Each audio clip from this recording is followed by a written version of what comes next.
Hi ವಿದ್ಯಾರ್ಥಿ ಮಿತ್ರರೇ, ಈಗಾಗಲೇ ನೀವು KCET 2025 ಒಂದು ಅಪ್ಲಿಕೇಶನನ್ನು ಹಾಕಿ ವೆರಿಫಿಕೇಷನ್ ಸಂಬಂಧ ಕಾಲೇಜಿಗೆ ಹೋಗ್ತಾ ಇದ್ದೀರಿ ಅಂತ ಅಂದ್ಕೊಂಡಿದ್ದೀನಿ.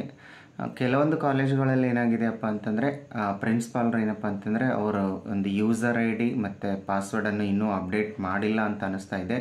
ಬಟ್ ಕೆಲವರಿಗೆ ಲಿಂಕ್ ಸಮಸ್ಯೆ ಇರೋದ್ರಿಂದ, ಅಂದರೆ ಕೊಟ್ಟಿರ್ತಕ್ಕಂಥ ಲಿಂಕ್ KE ಅವರು ನೀಡಿರ್ತಕ್ಕಂಥ ಲಿಂಕು ಅಲ್ಲಿ ಓಪನ್ ಆಗದೇ ಇರತಕ್ಕಂಥ ಒಂದು ಟೆಕ್ನಿಕಲ್ ಗ್ಲಿಚಸ್ಸಿಂದಾಗಿ ಅವರು ಕೂಡ ಇನ್ನೂ ಪಾಸ್ವರ್ಡನ್ನು ಮತ್ತು ಬ್ಯಾಂಕ್ ಡೀಟೇಲ್ಸನ್ನು ಅಪ್ಡೇಟ್ ಮಾಡದೇ ಇರೋದಕ್ಕೆ ಕಾರಣದಿಂದ ನೀವೇನಾದರೂ ಕಾಲೇಜಿಗೆ ವೆರಿಫಿಕೇಷನ್ಗೆ ಹೋದರೆ ಅವರು ನಿಮ್ಮನ್ನು ಇನ್ನೂ ವೆಯ್ಟ್ ಮಾಡೋಕ್ಕೆ ಕೇಳ್ತಾ ಇರ್ಬೋದು.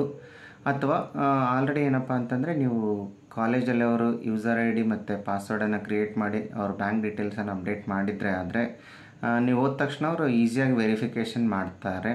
ಹಾಗಾಗಿ ನೀವು ವೆರಿಫಿಕೇಷನ್ಗೆ ಹೋಗ್ಬೇಕಾಗಿತ್ತಂದರೆ ನೀವು ಅಪ್ಲೈ ಮಾಡಿರ್ತಕ್ಕಂಥ ಎಲ್ಲ ಡಾಕ್ಯುಮೆಂಟ್ಸನ್ನು ಒಂದು ಅಪ್ಲಿಕೇಶನ್ ಜೆರಾಕ್ಸ್ ಬೆಟ್ರ್ ಅದರ ಒಯ್ಯಿರಿ. ಅದ್ರ ಜೊತೆಗೆ ಏನಪ್ಪ ಅಂತಂದರೆ ಒಂದು ಸ್ಟಡಿ ಸರ್ಟಿಫಿಕೇಟ್ ಅಥವಾ ಏನಂತೀರಿ, ನೀವು ಕನ್ನಡ ಮೀಡಿಯಮ್ ಅಪ್ಲೈ ಮಾಡಿದ್ರೆ ಅಂದರೆ ಕನ್ನಡ ಮೀಡಿಯಮ್ ಮತ್ತು ರೂರಲ್ ಬರ್ತಿತ್ತು ಅಂದರೆ ರೂರಲ್ ಸರ್ಟಿಫಿಕೇಟನ್ನು ನೀವು ಜೊತೆಯಲ್ಲಿ ತೊಗೊಂಡೋಗ್ರಿ. ಒಂದು ಕಾಪಿ ಜೆರಾಕ್ಸ್ ಅವರು ತೊಗೊಂಡ್ರೆ ಕೊಟ್ಬಿಡ್ರಿ. ಸೊ ಇಲ್ಲಿ ಒಂದಿಷ್ಟು ಪ್ರಾಬ್ಲಮ್ಸ್ ಇದ್ದಾವೆ.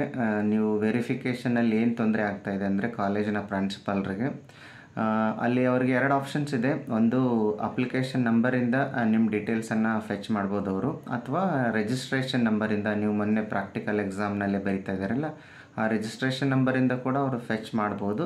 ಬಟ್ ಡೀಟೇಲ್ಸ್ ಕೆಲವೊಂದು ಕಡೆ ಓಪನ್ ಆಗ್ತಾ ಇಲ್ಲ.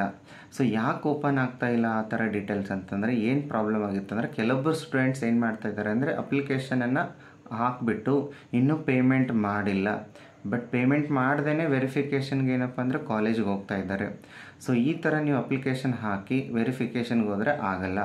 ನೀವು ಸಂಪೂರ್ಣವಾಗಿರ್ತಕ್ಕಂಥ ಅಪ್ಲಿಕೇಶನನ್ನು ಎಲ್ಲ ಸ್ಟೆಪ್ಸನ್ನು ಕಂಪ್ಲೀಟ್ ಮಾಡಿದ ನಂತರನೇ ವೆರಿಫಿಕೇಷನ್ಗೆ ಹೋಗ್ತಕ್ಕಂಥದ್ದು ಒಳ್ಳೆಯದು.